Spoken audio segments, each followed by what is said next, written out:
In 1964, this guy named Jim Rogers graduated from Syracuse University with a degree in forestry, and he moved out to the Pacific Northwest to work as a timber cruiser, a guy who walks through the forests and assesses the value of the various timber stands that he passes.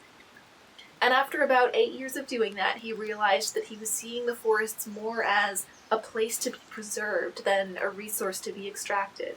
In the 1970s, the timber industry took a hit from the economy, and the small timber mill that he was working for couldn't compete with larger companies anymore, and it closed down, and he lost his job.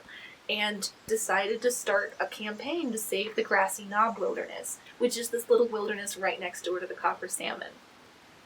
In 1984, the Grassy Knob was preserved as part of Oregon's Wilderness Act, and the Copper Salmon area had been left out of the bill initially, but after 1984, Rogers decided that his next goal was to save copper salmon too, and he set to work.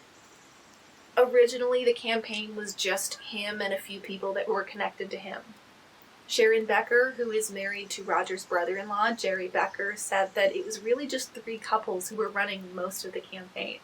But they got to work, and they got residents of Port Orford on board. They connected with people who lived there, property owners, business owners, tourists, sportsmen. The industry was still against them, but they were able to get the majority of the people who interacted with the forests to support them. And they brought it all the way up to the United States Congress, where it was passed as a bill in 2008 and established formally in 2009.